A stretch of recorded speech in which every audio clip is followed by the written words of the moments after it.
Breaking news చూస్తున్నాం. Paris Olympics లో ఇండియాకు షాక్ తగిలింది. భారత్ కు పసిడి పతకం చేజారింది. భారత రెజ్లర్ వినేష్ ఫోగట్ పైన అనర్హత వేటు పడింది. 50 కేజీల విభాగంలో రెజ్లర్ వినేష్ ఫోగట్ కు అనర్హత వేటు వేశారు.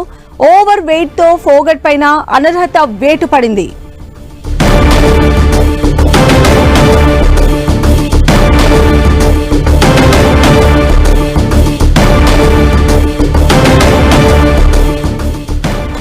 పారిస్ ఒలింపిక్స్ లో ఇండియాకు భారీ షాక్ తగిలింది. భారత్ కు పసిడి పతకం చేజారింది.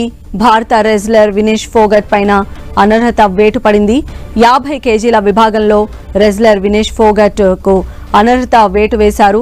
ఓవర్ వెయిట్ ఉన్న కారణంగా ఫోగట్ పైన అనర్హత వేటు పడింది. ఇక ఫైనల్లో ఆమె ఈ రోజు తలపడాల్సి ఉంది. అయితే 50 కేజీల విభాగంలో ఆమె తలపడుతూ ఉన్నారు. అయితే ఓవర్ వెయిట్ కారణంగా ఆమెను అనర్హత వేటు వేయడం జరిగింది. దీంతో ఇండియాకు భారీ షాక్ తగిలినట్టయింది. పసిడి పతకం చేజారింది.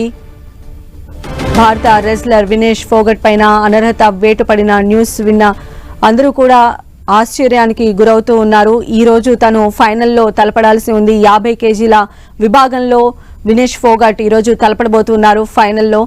ఇప్పటి వరకు కూడా అప్రతిహాతంగా ఆమె అన్ని స్టేజెస్ దాటుకుంటూ వచ్చింది. ఈ రోజు ఫైనల్లో ఖచ్చితంగా వినేష్ ఫోగట్ భారత తరపున పసిడి పతకం తీసుకువస్తుంది అని చెప్పి యావత్ భారతదేశం అంతా ఎదురు చూసింది. అయితే ఊహించని రీతిలో ఓవర్ వెయిట్ తో ఫోగట్ పైన అనర్హత వేటు వేశారు. పారిస్ ఒలింపిక్స్ లో ఇండియాకు షాక్ తగిలింది. రెజ్లింగ్ విభాగంలో భారత్ నుంచి వెళ్లినటువంటి వినేష్ ఫోగట్ పైన అనర్హత వేటు పడింది. ఈరోజు ఆమె 50 కేజీల ఫ్రీస్టైల్ రెజ్లింగ్ విభాగంలో పాల్గొనాల్సి ఉంది. ఫైనల్ మ్యాచ్ ఈరోజు. సో అందులో భాగంగా ఈరోజు 50 కేజీల విభాగంలో పాల్గొనే ఆమెకు ఓవర్ వెయిట్ ఉంది అని చెప్పి అనర్హత వేటు వేశారు.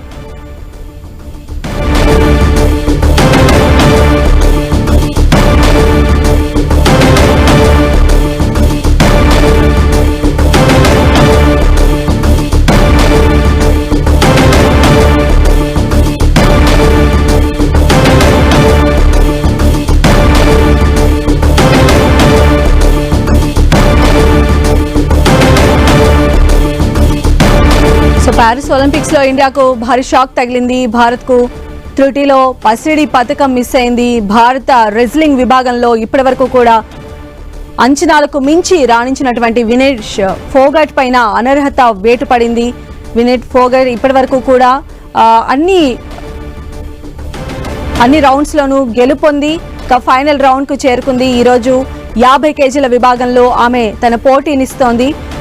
ఈ రోజు ఫైనల్ మ్యాచ్ జరగనుండగా ఓవర్ వెయిట్ కారణంగా ఫోగట్ పైన అనర్హత వేటు వేశారు. పారిస్ ఒలింపిక్స్ లో ఈసారి రెజ్లింగ్ విభాగంలో ఇంత అద్భుతమైనటువంటి ప్రదర్శన ఇచ్చినటువంటి వినేష్ ఫోగట్ ఖచ్చితంగా కూడా ఫైనల్లో కూడా విజయం సాధించి భారతదేశానికి బంగారు పతకాన్ని అందిస్తుంది అని చెప్పి ఎన్నో ఆశలు పెట్టుకున్నారు. అయితే ఆశలన్నీ కూడా ఆవిరయ్యాయి.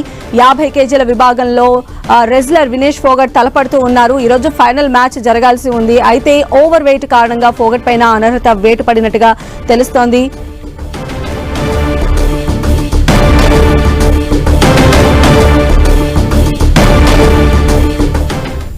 సో ఇదే విషయానికి సంబంధించి విశ్లేషణ అందించడానికి మనతో పాటు సీనియర్ రెజ్లర్ నందకిషోర్ గారు ఉన్నారు. మనతో పాటు నందకిషోర్ గారు సెమీ ఫైనల్స్ గెలిచారు. ఆమెకు ఇంకా ఏదైనా మెడల్ వచ్చేటువంటి స్కోప్ ఎంతవరకు ఉంటుంది?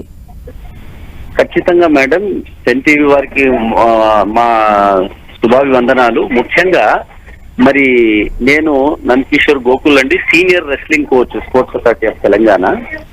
ముఖ్యంగా మేడం తను సెమీఫైనల్ నుంచి ఫైనల్లోకి దూసుకెళ్ళింది కాబట్టి ఖచ్చితంగా మన భారతదేశానికి పతకం వచ్చే అవకాశం నిండుగా ఉంది. మనకిప్పుడు మనకు పతకం ఖచ్చితంగా వస్తుంది, ఫైనల్లో ఉంది కాబట్టి. స్వర్ణ పతకం కానీ రజత పతకం వచ్చే అవకాశం ఉంది. ఓకే, సో ఈ రోజు ఫైనల్ మ్యాచ్ ఖచ్చితంగా అందరి చూపు రెజ్లింగ్ విభాగంలో ఫోగట్ పైనే ఉన్నాయి. ఖచ్చితంగా పసిడి పతకంతో ఆమె చరిత్ర సృష్టిస్తారు అనుకునే టైంలో ఈ ఓవర్ వెయిట్ కారణంగా అనర్హత వేటు పడినని ఎలా చూడాలంటారు? అంటే ఇది ఖచ్చితంగా ఇది యూడబ్ల్యూడబ్ల్యూ రూల్స్ ఏదైతే ఉందో, యునైటెడ్ వరల్డ్ రెస్లింగ్ రూల్స్ ని అతిక్రమించడం అవుతుంది. ఎందుకంటే వీరంతా కూడా ఇప్పుడు ఇంటర్నేషనల్ ఒలింపిక్ అసోసియేషన్ ఏదైతే ఉందో, ఒలింపిక్ క్రీడలు ఏవైతే జరుపుతున్నటువంటి ఏదైతే సంస్థ ఉంటుందో ఇంటర్నేషనల్ ఒలింపిక్ కమిటీ అనేది, వారు ఖచ్చితంగా దీన్ని వాళ్ళు వ్యతిరేకించాలి. ఎందుకంటే ఈ ఓవర్ వెయిట్ అన్న సంగతి మరి ముందు ఎందుకు వెయిట్ చూసుకోలేదు? ఇప్పుడు బాడీ వెయిట్ తీసుకుంటారు కదా, ఎప్పుడైతే ఇప్పుడు ఆమె 50 కేజీల విభాగంలో తలపడుతుంది భారతదేశం తరఫున, అప్పుడు వెయిట్ తీసుకుంటారు. బాడీ వెయిట్ తీసుకున్నప్పుడు అప్పుడు రికార్డ్స్ లో 50 కేజీలు ఉంది. కానీ ఇప్పుడు ఫైనల్ కి వచ్చిన తర్వాత మనకు నష్టం చేయడానికి మన దేశానికి ఇప్పుడు ఆమెను డిస్క్వాలిఫై చేయడం అన్నది చాలా ఇది అన్యాయం మేడం. ఓకే, దీన్ని ఎవరు కూడా రెస్లింగ్ కోచ్లు కానీ సీనియర్ క్రీడాకారులు కూడా దీన్ని ఖండిస్తారు మేడం, దీన్ని వ్యతిరేకిస్తారు ఖచ్చితంగా. అది సాధారణంగా అసలు ఎలా ఉంటుందండి? పైగా ఇప్పుడు ఆవిడ 50 కేజీస్ విభాగంలో కూడా చాలా నామమాత్రపు వెయిటే కనిపించింది. అంటే చాలా లీస్ట్ 100 గ్రామ్స్ అలా ఉండటం వల్లే ఈ అనర్హత వెయిట్ వేశారు అని చెప్తున్నారు. అంటే దీన్ని అసలు ఎలా చూడాలంటారు? అసలు అది అనైతికం మేడం, అది వేయకూడదు. ఆ వెయిట్ అనేది వేయకూడదు. 100 గ్రాములు ఎక్కువ ఉంది అంటే మీరు ఏం చేశారు? మరి అక్కడ టెక్నికల్ కమిటీ ఉంటుంది మేడం, వెయిట్ తీసుకునే టెక్నికల్ అఫీషియల్స్ ఉంటారు, వాళ్ళని తక్షణమే సస్పెండ్ చేయాలా. ఎందుకంటే మరి వాళ్ళు ఏం చేశారు అక్కడ? 100 గ్రాములు ఎక్కువ ఉందని మీరు ఎట్లా నిర్ధారణ చేస్తారు? ఇంకొకటి, ఇంటర్నేషనల్ రూల్స్, రెస్లింగ్ రూల్స్ ప్రకారము ప్రొటెస్ట్ ఏదైతే ఉందో, ఇప్పుడు ఆమె వెయిట్ ఎక్కువ ఉందని ఎవరు చేశారు?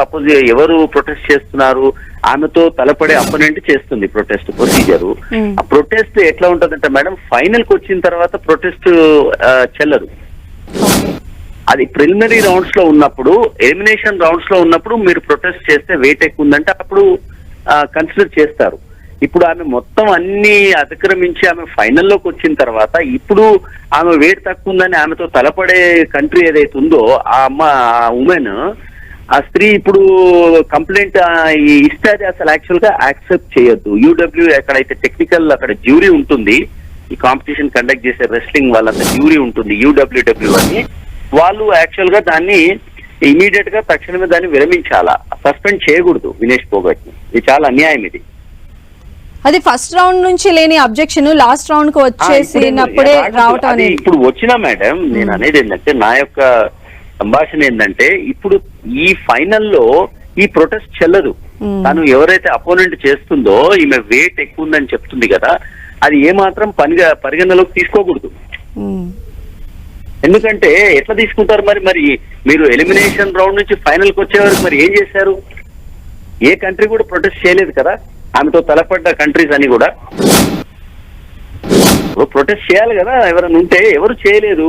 అంటే ఇది అన్యాయంగా మనకు వచ్చే మెడల్ను కూడా కాజేయడానికి ఇదేమో పన్నాగం పనినట్టున్నది మేడం, మనకు వచ్చే మెడల్ను కూడా రానివ్వకుండా అని నాకైతే అనిపిస్తుంది మేడం. పైగా ఒక విమెన్, అందులోనూ తన జర్నీ కూడా మనం చూసినట్లయితే చాలా హడిల్స్ దాటుకొని ఈ స్టేజ్ వరకు వచ్చారు. ఈ ఒలింపిక్స్ లో తన ప్రతిభ అయితే మనము స్పీచ్లెస్ అన్నమాట. అలాంటిది భారత్ కి ఒక మహిళా రెజ్లర్ ఖచ్చితంగా కూడా ఈ రోజు పథకం వస్తుందని అనుకుంటున్నాను. ఫైనల్ కి వెళ్ళడం అన్నది ఇది చాలా శుభ పరిణామము, చాలా సంతోషదగ్గ విషయం మేడం. ఇది ఆ మహిళలకు కూడా అంతా కూడా మహిళా లోకానికి ఇది పెద్ద వన్నే మేడం. ఇది వన్నే వచ్చే సమయంలో వీళ్ళు ఈ రకంగా మనను డిస్క్వాలిఫై చేయడం అన్నది చాలా అన్యాయం. ఇది అంటే జనరల్ గా ఇలాంటిది ఇప్పుడు అనర్హత వేటు వేశారు కాబట్టి మనం అక్కడ ఏమన్నా రివ్యూస్ చేయడం కానీ లేదా అప్రోచ్ అవ్వడం కానీ దీనికి సంబంధించి ఏదైనా చేసేటువంటి స్కోప్ అసలు ఎంతవరకు ఉంటుందండి మనం అవుట్ ఆఫ్ వెళ్ళినప్పుడు? అంటే ఒకటే మేడం, ఇక్కడ అక్కడ ఏముంటదంటే దీనికి సంబంధించింది మొత్తం టెక్నికల్ అఫీషియల్స్ ఉంటారు మేడం, జ్యూరీ ఉంటుంది. ఇప్పుడు మనం ఆ జ్యూరీకి మనము కంప్లైంట్ ఇవ్వాలి. ఇండియన్ టీం నుంచి ఇప్పుడు ఈ అమ్మాయి తరఫున మన ఇండియన్ నుంచి కోచ్ ఉంటాడు. ఆ కోచ్ ఏం చేయాలంటే మనకు మొత్తం మన ఇండియన్ కాంటింజెంట్ కి హెడ్ ఉంటారు ఒకరు, అతను వెళ్ళేసి అక్కడ కంప్లైంట్ ఇవ్వాలి జ్యూరీకి. ఇది మేము ఒప్పుకోము, ఇది ఎట్లా మమ్మల్ని డిస్క్వాలిఫై చేస్తారు ఫైనల్లో వచ్చిన తర్వాత అని చెప్పి మనం లెటర్ ఇవ్వాలి మేడం. వాళ్ళని ఇస్తే అది వాళ్ళు ఏం చేస్తారంటే కూర్చొని పరిశీలించి వాళ్ళు అప్పుడు మనకు నిర్ణయం తీసుకునే వరకు మనం అక్కడి నుంచి కదలొద్దు. వాళ్ళు ఏదో చెప్పారు డిస్క్వాలిఫై అని మనము దాన్ని ఒప్పేసుకొని మనం రావాల్సిన అవసరం లేదు. అక్కడే ఉండి దాన్ని మనము జ్యూరీతో మనం తలపడాలి. వాళ్ళకి లెటర్ ఇవ్వాలా, లెటర్ ఇచ్చి మీరు ఏ రకంగా చేస్తారు ఫైనల్కి వచ్చిన తర్వాత మమ్మల్ని ఎట్లా డిస్క్వాలిఫై చేస్తారు? మీరు డిస్క్వాలిఫై చేయడానికి మీ దగ్గర ఉన్న కారణాలు మాకు ఇవ్వండి. ఎట్లా డిస్క్వాలిఫై చేస్తారు? ఏ పద్ధతిలో చేశారు? యాక్చువల్ గా ఫైనల్ కి వచ్చిన తర్వాత మేడం నాకు తెలిసినంత వరకు రూల్స్ లలో ఫైనల్ వచ్చిన తర్వాత ఎలాంటి ప్రొటెస్ట్ ఉండదు. వెయిట్ ఎక్కువ ఉంది అని చెప్పడాన్ని అసలు పరిగణలోకి తీసుకోకూడదు. పైగా ఈ ఒలింపిక్స్ లాంటి ఇంత అత్యుత్తమ ప్లాట్ఫామ్ పైన ఇలాంటివి చోటు చేసుకోవడం అసలు ఎలా అర్థం చేసుకోవాలంటారు? దురదృష్టకరం మేడం. మనకు అమ్మాయి దురదృష్టం అనుకుంటున్నాను. వినేష్ ఫోగట్ గత పోయిన ఏట కూడా 4 సంవత్సరాల క్రితం ఒలింపిక్స్ లో కూడా టోక్యోలో జరిగిన దాంట్లో కూడా మనకు ఖచ్చితంగా తనకు మెడల్ వస్తుందని ఎంతో ఆశలు పెట్టుకున్నాం మనము భారతదేశము. తనకేమైపోయిందంటే ఎల్బో ఫ్రాక్చర్ అయిపోయింది లాస్ట్ టైము. ఇప్పుడు ఇంత మంచిగా తలపడి క్వార్టర్ ఫైనల్లో వరల్డ్ ఛాంపియన్ ఓడిచ్చేసి సెమీఫైనల్ ఒలింపిక్ మెడలిస్ట్ ను ఓడించిన తర్వాత ఇప్పుడు ఫైనల్ కి చేరుకున్న తర్వాత ఈ రకంగా చేయడం అయితే ఇది మంచి పరిణామం కాదు మేడం. మొత్తం క్రీడాలోకం అంతా కూడా దాన్ని ఖండిస్తుంది మేడం. సో మరి ఈ రోజు జరిగేటువంటి ఈ ప్రదర్శన అసలు ఉంటుందంటారా? ఎందుకంటే అపోనెంట్ వేరే వాళ్ళతో తలపడే అవకాశం ఉంటుందా? అసలు ఏం జరగబోతుంది? అంటే అది మనము తలపడకుండా మనం ఆపాలి. అది మనం ప్రొటెస్ట్ చేయాలి. మనం కూడా ఇప్పుడు ఈమెతో తలపడే కంట్రీ అక్కడ వాళ్ళు లెటర్ ఇచ్చారు కదా. సో మనం కూడా ఇప్పుడు రిటర్న్ గా కంప్లైంట్ ఇవ్వాలి. అక్కడ ప్రొటెస్ట్ ఇవ్వాలి. Complaint in the sense protest అంటారు దాన్ని. మమ్మల్ని ఎందుకు డిస్క్వాలిఫై చేశారు, కారణాలు తెలుపమని మనం ఇవ్వాలి. సో కోచ్ అనే అతను మన ఇండియా తరఫు నుంచి రెస్లింగ్ కోచ్ ఎవరైతే ఉన్నారో ఆయన ఖచ్చితంగా ముందంజలో ఉండాలి. అతను కంప్లైంట్ ఇమీడియట్ గా ఇవ్వాలి. మరి వాళ్ళు ఏం చేస్తున్నారో మరి మనకు తెలియదు.